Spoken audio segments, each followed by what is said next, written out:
Your next author was a founding member of the X-Men until being unceremoniously fired and removed from the canon by Charles Xavier. Here to read from his memoir, X-Man, please welcome Slug.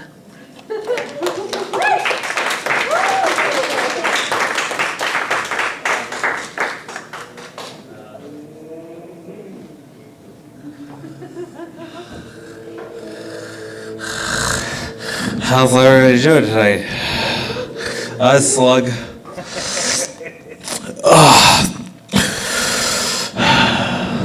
I was the X-Man. Do you guys know who I was?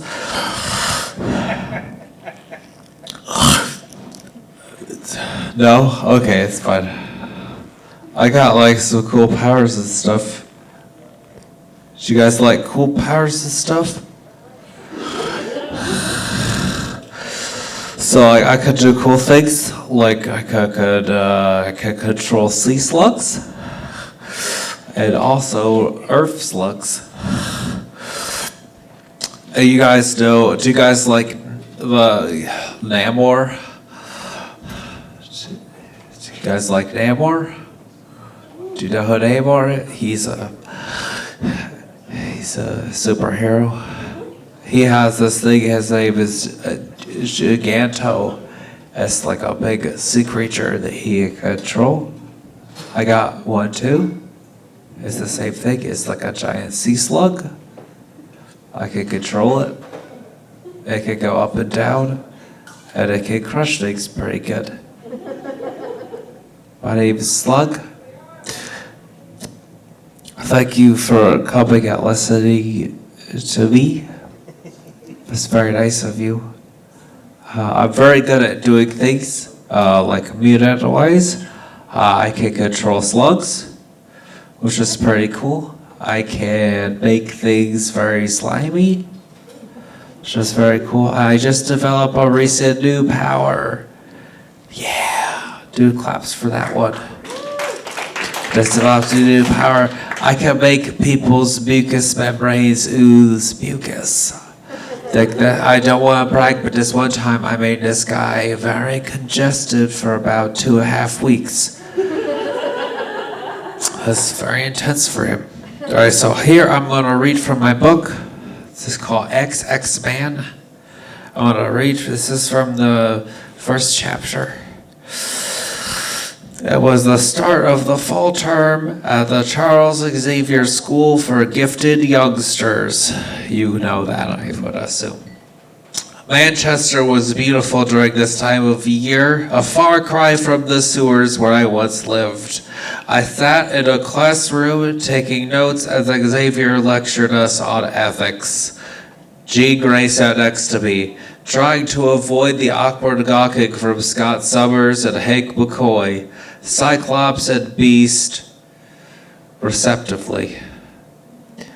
Iceman stared as well, though Bobby's look was hollow, considering everyone knew he was a closeted homosexual. Who did he think he could trick? You live in a mansion with 2 mind readers.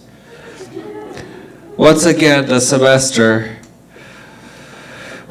began the semester by going over our powers. There was a boy who could shoot beams from his eyes. Big fucking deal. The genius who could move around like a beast. Big fucking deal. The beautiful man who could fly like an angel. Jean Grey, the red-headed psychic.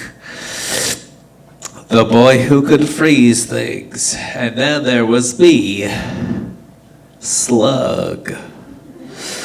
My powers had matured over the summer. Before, I could just make things slimy. Beast explained to me that most human beings sweat water through their pores, but I excreted a thick mucus. What could I do with that? That remained to be discovered. I could crawl up and down walls.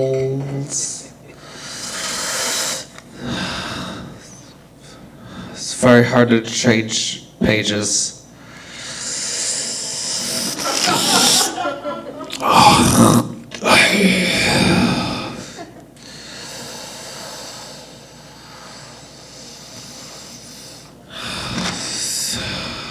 Next page of my book. I could crawl up and down walls with it and make things moist. But that was the extent. Until that summer. That was when everything changed. Xavier, I said excitedly, I believe that I have developed a secondary mutation. I then told them about all my newfound ability to control the greatest creature in the animal kingdom, the slug. I could summon and manipulate any number of gastropod mollusks to my whim. The others laughed. It hurt. I didn't laugh at Beast when he started looking like a giant blue house cat or a weird lion thing or whatever he looked like at the time. He always seemed to look like a different thing every couple of years, but Xavier said nothing. He was never on my side. Their laughter stung. I knew exactly what to do to get them back. A good old-fashioned prank. That night, as the others slept, I summoned an eighth of the slugs in New York State. They slithered about the mahogany furnishings, leaving a silky discharge in their wake. They covered the floors of the bedrooms of my classmates with this viscous, gooey carpet. As they slumbered peacefully, I tempted 4 leopard slugs onto the ceilings of their beds and simultaneously had them dive bomb into the mouths of my unsuspecting bullies. They screamed and jumped out of bed, squishing my pets into a miry glaze of ooze. They burst like grapes beneath their feet. But the ones that lived crawled beneath their toes. All but Angel slipped. Angel just kind of floated over them unfazed. But I had won. The next day, I was awakened by my all too quiet classmates. They stared at me as if I had done nothing. Victory to Slug. I was perplexed. Did I dream the events? No. There was still a slug skirting around the edge of Jean Grey's ear. They invited me to the danger room where they insisted that Xavier had a special test that day. Normally, the danger room would throw enemies at us and teach us how to work together as a team. But today I was sent in alone. There was nothing but a cave. I couldn't see, so I summoned a phosphorescent slug to light my way. As we pushed further into the cave, the light began to grow dim. I looked up. To my horror, this was no ordinary cave. It was full of sodium deposits. I ran back to the entrance, tracing the glutinous path I had made before. I was slowly dehydrated by the air around me, the salt killing me. The entrance of the cave was up ahead. I saw my classmates laughing, and then I saw black. I woke up in a different place, scared and alone. A helmeted man walked into the room. Magneto, you might have heard from him. He told me what happened as I was leaving the cave. He had begun to ask about an assault on the school. He had seen what the others had done to me and rescued me from their cruel grip.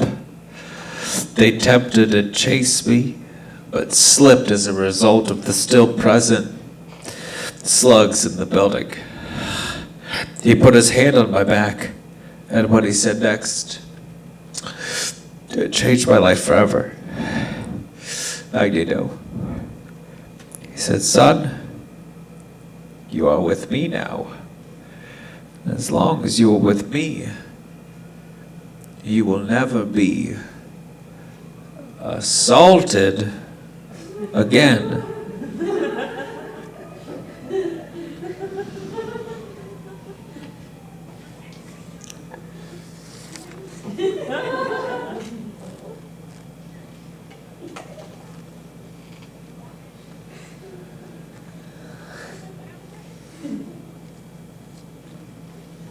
Thank you.